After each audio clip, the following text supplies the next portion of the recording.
Hey, Hope Springs Church family, welcome back to another day along our 40-day journey.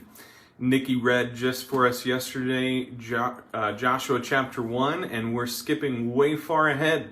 We're jumping from Joshua 1 onward to 1 Samuel chapters 16 and 17. So the people of God entered the promised land like God told them they would.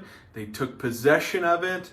The people had what were called judges leading them over a course of several generations. Then they decide to cry out for a king. And the king that they receive is a man named Saul, who didn't turn out so great.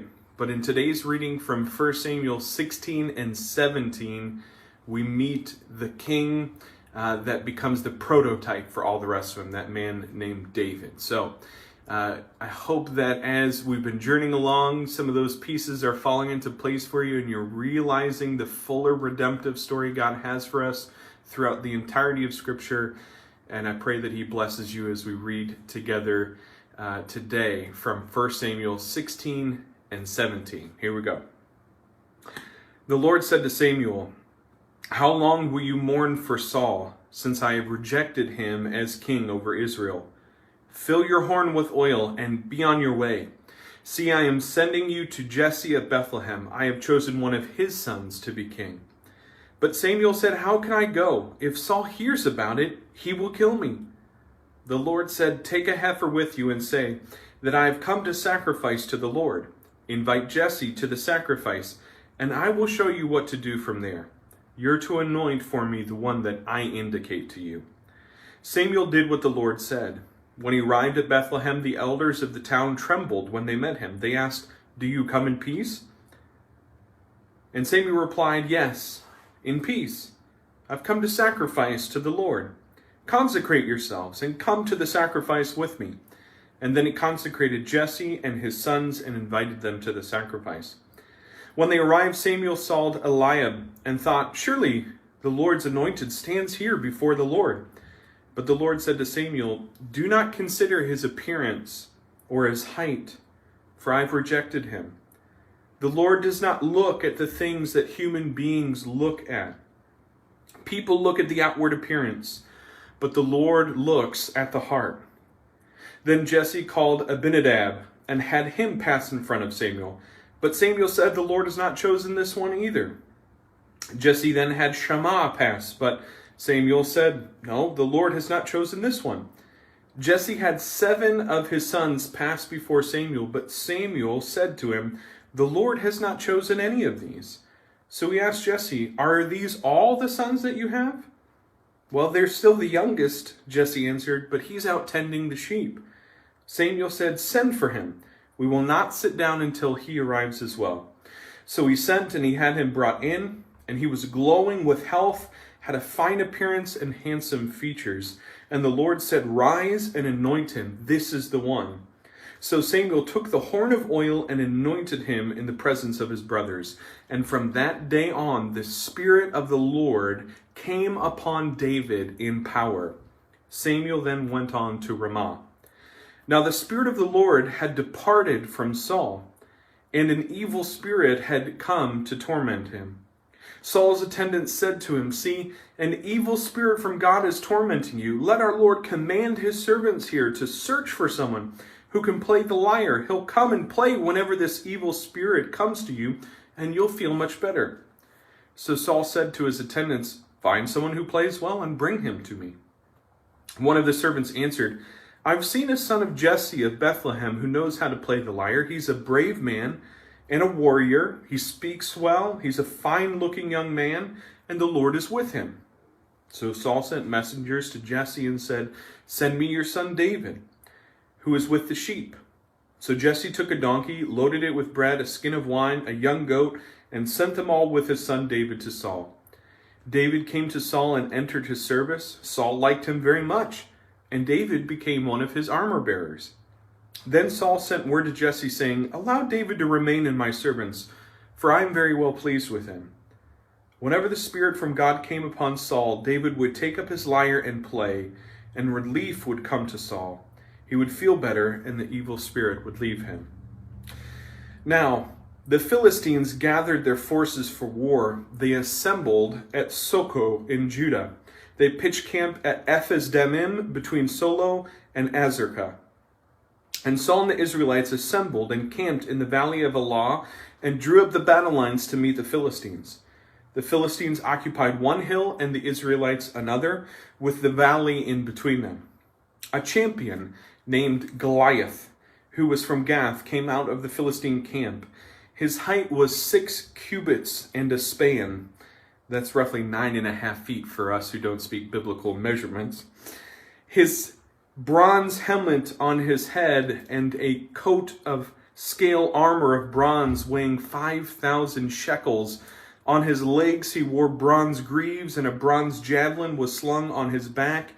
The spear shaft was like a weaver's rod, and its iron point weighed 600 shekels. His shield bearer went on ahead of him. Goliath stood and shouted to the ranks of Israel, "Why do you come out and line up for battle? Am I not a Philistine, and are not all of you servants of Saul? So choose then a man and have him come down here to me. If he is able to fight and kill me, we will become your subjects. But if I overcome and kill him, you will become subjects of us and serve us." Then the Philistines said, "This day I defy the armies of Israel. Give me a man and let us fight each other." On hearing the Philistines' words, Saul and all the Israelites were dismayed and terrified. Now David was the son of an Ephraimite named Jesse, who was from Bethlehem in Judah. Jesse had 8 sons, and in Saul's time he was very old. Jesse's 3 oldest sons had followed Saul into the war. The first was Eliab, the second Abinadab, and the third Shammah. David was the youngest. The 3 oldest followed Saul, but David went back and forth from Saul to tend his father's sheep at Bethlehem. For 40 days, the Philistines came forward every morning and evening, and that man took his stand. 40 days. Interesting. Now, Jesse said to his son David, "Take this ephah of roasted grain and these 10 loaves of bread for your brothers and hurry to their camp. Take along these 10 cheeses to the commander of their unit. See how your brothers are, bring back some assurance from them, for they are with Saul and all the men of Israel in the valley of Elah fighting against the Philistines." Early in the morning, David left the flock in the care of a shepherd. He loaded up, he set out just as Jesse had directed. He reached the camp as the army was going out to its battle positions, shouting the war cry. Israel and all the Philistines were drawing up their lines. They were facing each other. So David left his things with the keeper of the supplies. He ran out to the battle line, and he asked his brothers how they were doing. As he was talking with them, Goliath, the Philistine champion from Gath, stepped out from his lines. He shouted his usual defiance, and David heard it. Whenever the Israelites saw that man, they all fled from him in great fear. Now the Israelites had been saying, "Do you see how this man keeps coming out? He comes out to defy Israel. The king will give great wealth to the man who kills him. He'll also give his own daughter in marriage and will exempt his family line from taxes throughout Israel." David asked those standing near him, "What will be done for the man who kills the Philistine and removes this disgrace from Israel? Who is this uncircumcised Philistine that he should defy the armies of the living God?" They repeated to him what they had been saying, and they told him, "This is what we've done for the man who kills him." When Eliab, David's oldest brother, heard him speaking with the men, he burned with anger at him, and he asked, "Why have you come down here? And with whom did you leave all those sheep in the wilderness? I know how conceited you are, how wicked your heart is. You came down only to watch battle." "Now what have I done?" said David. Can't I even speak?" He then turned to someone else and brought up the same matter, and the men answered him just as before. What David said was overheard and repeated to Saul, and Saul sent for him. David said to Saul, "Let no one lose heart on account of this Philistine. Your servant will go and fight him." Saul replied, "You're not able to go out against the Philistine and fight him. You're little more than a boy, and he's been a warrior since his youth." But David said to Saul, "Your servant has been keeping his father's sheep.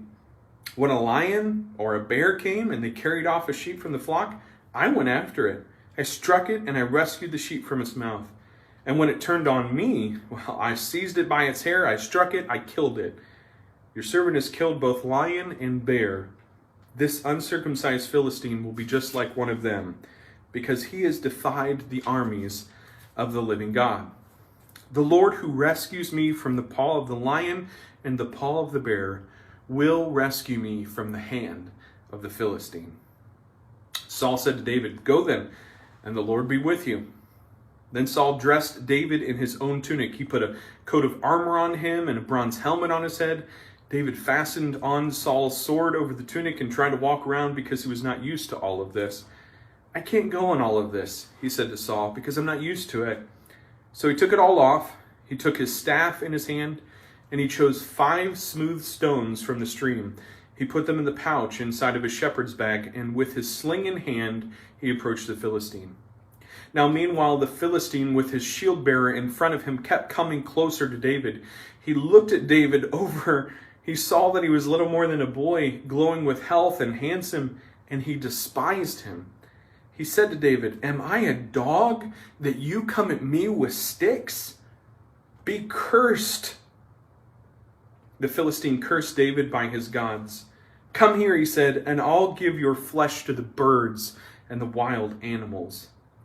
David said to the Philistine, "You come against me with sword and spear and javelin, but I come against you in the name of the Lord Almighty, the God of the armies of Israel, whom you have defied. This day the Lord will deliver you into my hand, and I will strike you down, and I will cut off your head. This very day I will give the carcass of the Philistine army to the birds and the wild animals, and the whole world will know that there is a God in Israel. All those gathered here will know that it's not by sword or spear that the Lord saves, for the battle is the Lord's, and he will give you into our hands."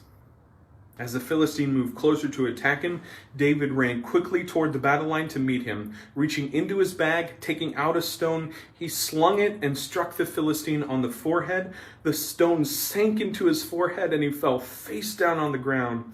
So David triumphed over the Philistine with a sling and a stone. Without a sword in his hand, he struck down the Philistine and killed him. David ran, stood over him. He took hold of the Philistine's sword. He drew it from its sheath, and after he killed him, he cut off his head with that sword. And when the Philistines saw that their hero was dead, they turned and ran.